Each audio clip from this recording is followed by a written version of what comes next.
இதயம் wishes you a very happy new year. SVC ஆதித்யார movies தயாரிப்பில் ஷங்கர் இயக்கத்தில் ராம் சரண் நடிக்கும் கேம் சேஞ்சர் ஜனவரி 10 முதல். இதயம் wishes you a very happy new year. கவர்னருடைய உரை, அவருடைய உரையை துவங்கும் முன்பாக தமிழ்தாய் வாழ்த்து பாடப்பட்டது.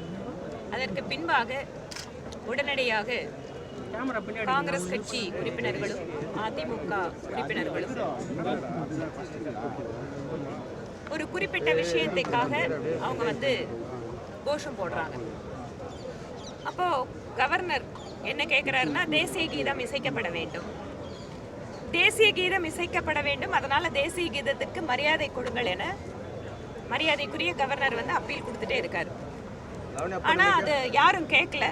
அவர் திரும்ப சொல்றாரு, அரசியலமைப்பு சட்டத்தில் தேசிய கீதம் அதற்கு ஒரு முக்கியத்துவம் இருக்கிறது, மரியாதை இருக்கிறது, அதனால் தேசிய கீதம் இசைக்கப்பட வேண்டும் என்பதை அவர் திரும்ப திரும்ப வலியுறுத்துகிறார்.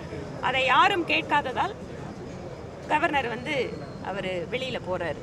அதற்கு பின்பாக பாரதிய ஜனதா கட்சியின் சார்பில் நாங்கள் கவர்னருடைய உரையை, அதனுடைய மொழியாக்கத்தை மரியாதைக்குரிய சபாநாயகர் அவர்கள் அதை வாசிக்கின்ற பொழுது, நாங்கள் அண்ணா பல்கலைக்கழக மாணவிக்கு நேர்ந்த கொடுமைக்கு ஒரு நியாயமான விசாரணை வேண்டும் என பாரதிய ஜனதா கட்சியினுடைய எம்எல்ஏக்கள் நாங்கள் கோரிக்கை விடுத்தோம். அதற்கு பின்பாக வெளிநடப்பு செய்திருக்கிறோம்.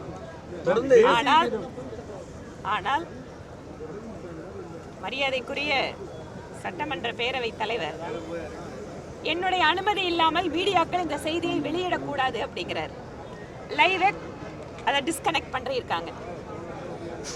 ஒரு சட்டப்பேரவையில் நடக்கின்ற நிகழ்வுகளை இத்தனை தூரம் எமர்ஜென்சியை போல பேரவைத் தலைவர் வெளியேயே வரக்கூடாது, இந்த செய்தி என்னோட அனுமதியை கேட்டு தான் வெளியில வரணும்னு சொன்னா, அப்போ பத்திரிகை சுதந்திரத்திற்கு என்ன பேரு, கருத்து சுதந்திரத்திற்கு என்ன பேரு, சமூக நீதி திராவிட மாடல் ஆட்சியில இதுதான் சட்டப்பேரவை மக்கள் பிரதிநிதிகளுக்கு அவங்க கொடுக்கிற மரியாதையா?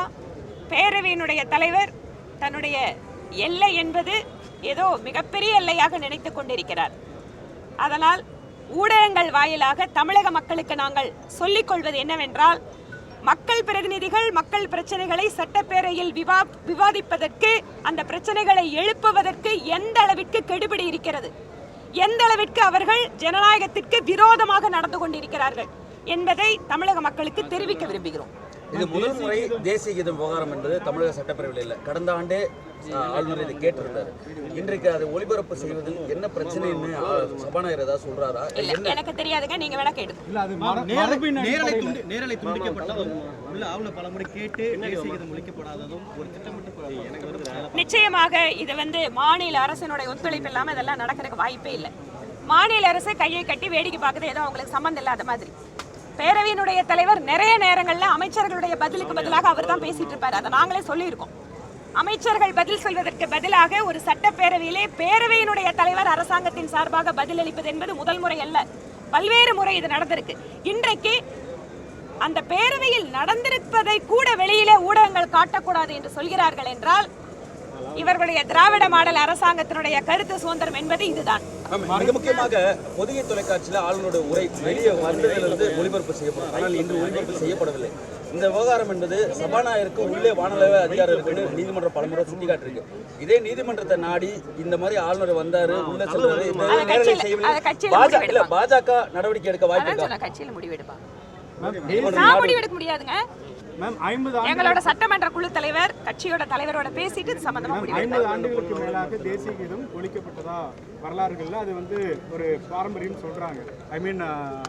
தமிழ்நாடு என்ன தனியா பிரிஞ்சு போயிடுச்சா?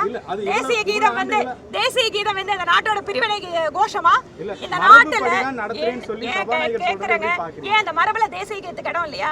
எத்தனையோ மரபுகளை மீறி கொண்டிருக்கிறார் இதே பேரவையினுடைய தலைவர். எத்தனை முறை மரபுகளை மீறி கொண்டிருக்கிறார்? தேசிய கீதம் பாடும்போது மட்டும் மரபு வந்துருமா? அப்போ திட்டமிட்டு மாநில அரசு தங்களுடைய பிரிவினைவாத கொள்கையை மறைமுகமாக அமல்படுத்தி கொண்டிருக்கிறது. தேசிய கீதங்கிறது இந்த நாட்டோட மரியாதைங்க.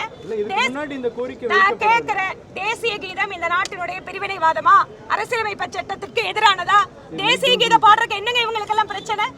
ஏன் தமிழ்நாட்டுல இருக்கிற எம்எல்ஏக்கள் எல்லாம் தேசிய கீதம் பாட தெரியாதா? தேசிய கீதத்துக்கு அவமரியாதை செய்ய வேண்டும் என்பதற்காகவே இன்று ஆளும் கட்சியினுடைய ஆதரவோடு பேரவைத் தலைவர் இந்த மாதிரி ஒரு நாடகத்தை நடத்தி கொண்டிருக்கிறார். நான் சொல்லிட்டேன் ஏற்கனவே. ஒரு கேட்கறது கவர்னர் வந்து பாருங்க, கவர்னர் வந்து தேசிய கீதம் இசைக்கணும்னு சொல்றாரு. தேசிய கீதம் இசைக்கணும்னு சொல்றதுல இவங்களுக்கு என்னங்க பிரச்சனை?